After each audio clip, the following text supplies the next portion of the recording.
هنعمل النهارده مع بعض تشيز كيك اوريو. شايفين الجمال؟ شكلها تحفه، كيوت جدا. هنعملها النهارده مع بعض، طعم كريمي جدا ومظبوط. كمان هقول لكم افكار للتقديم بنفس المكونات، هنقدمها بكذا شكل مش شكل واحد. الطعم حلو جدا وخفيف وكريمي ومظبوط جدا. شوفوا معايا الفيديو للاخر. لو الفيديو عجبكم متنسوش تعملوا لايك وتشتركوا في القناه، ويلا نبدا على طول في المقادير. دي كل المكونات اللي معايا، واي مكونات هستخدمها هكتبها لكم تحت بالتفصيل في صندوق الوصف تحت الفيديو على طول. اول حاجه اعمل ان انا احط على الجيلاتين اللي انا مستخدماه معلقتين ميه وهقلبهم مع بعض واسيبهم على جنب. استخدمت جيلاتين ليه؟ عشان انا عايزاها تبقى على شكل تورته وتبقى متماسكه، واتاكد ان هي بس بقت يعني لما اجي اقطعها تبقى متماسكه. لو مش عايزين تقدموها على شكل تورته استغنوا عن الجيلاتين خالص.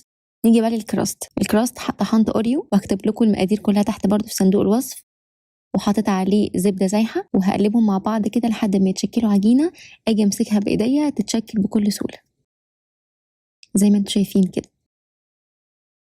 طيب انا اخترت كذا طريقه للتقديم. استخدمت الصينيه اللي في ايدي اللي انتوا شايفينها دي، انتوا ممكن تعملوها في صينيه واحده مقاس 18 مثلا، بس اهم حاجه تكون بتتفتح من الجنب.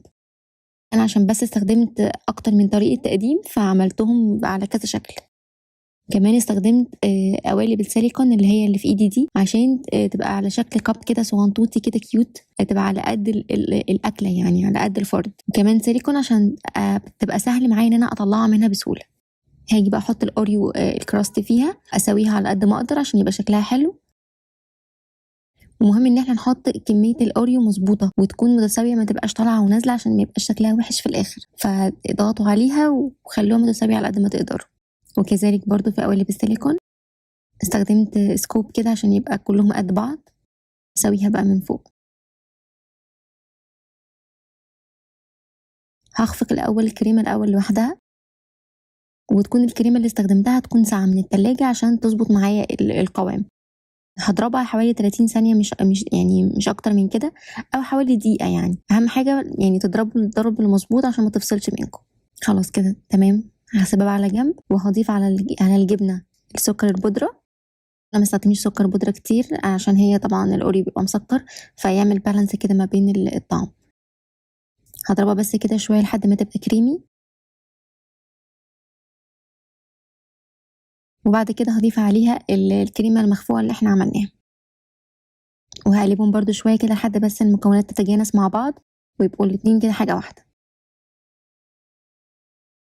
هضيف بقى عليهم الجيلاتين، وانتوا لو لازم يكون سايل كده قبل ما تستخدموه حطوه في الميكرويف 10 ثواني بس لحد ما يبقى كله دايب كده في بعض، ما يبقاش فيه حبيبات يعني.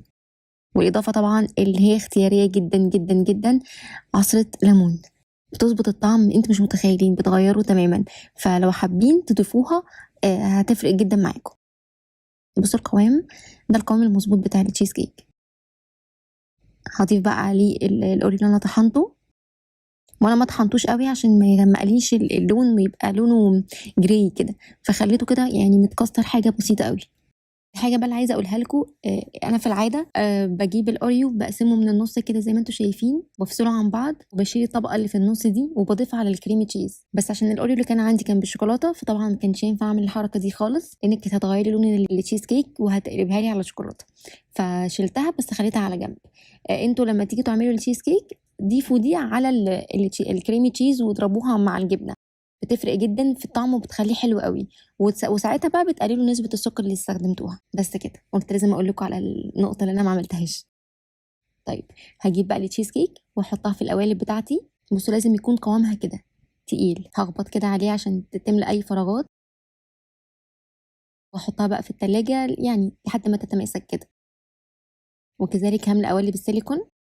انا حاططها هنا في كيس عشان تبقى سهلة معايا يعني انا املاها يعني. وبس كده هخبط برضو عليها كده عشان املى الفراغات، واحطها برضو في التلاجة لحد ما تتماسك. ودي برضو فكرة تانية للتقديم اتبقى معايا كده شوية، قلت اوريكم فكرة تانية اللي هي الجارز. حطيت طبقة اوريو ومن عليها طبقة كريمي تشيز، وكمان طبقة اوريو وكمان طبقة كريمي تشيز. ده لو انتم مش حابين تعملوها على شكل قوالب او تحطوها على شكل تورته او كده وتبقى سريعه وسهله. انا قلت برضو اديكم فكره تانية للتقديم تبقى سهله كده وسريعه وعلى قد الفرد بالظبط، وبقى شكلها كيوت زي ما انتم شايفين كده. بصوا شكلها حلو ازاي، والجبنة كريمي جدا جدا جدا. دي بقى بعد ما تماسكوا القوالب في التلاجة زينتهم كده بكريمة خفق من فوق، وحطيت عليهم بقى الأوريو. يعني تزيين بسيط كده وحركات بسيطة بس كده. بص شكلهم حلو زي وفرق جدا، حاجة كده تحس ان هي بروفيشنال، وهي حاجة بسيطة جدا واتعملت بسهولة قوي.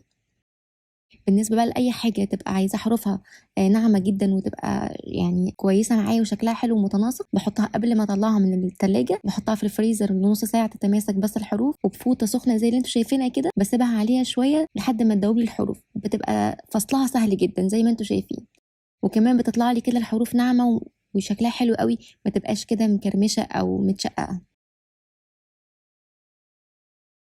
وبرده زينتها بتزيين بسيط كده وحطيت شوكولاتة سايحة من النص، يعني تزيين بسيط قوي وسريع. بص بقت شكلها كيوت ازاي وزغنططة كده في نفسها، جميلة جدا. غير بقى كمان الطعم فعلا حلو قوي ومظبوط، مش مسكر قوي عشان عملنا حساب ان الاوريو مسكر، فطعمها مظبوط جدا. وطعم الجبنة مع الكريمة طعم حلو قوي قوي قوي، لازم تجربوها، كريمي جدا. خلاص كده فيديو النهارده خالص، اتمنى يكون عجبكم وتجربوها وتقولوا رايكم ايه في الكومنتات، واشوفكم ان شاء الله فيديوهات جايه كتير. باي باي.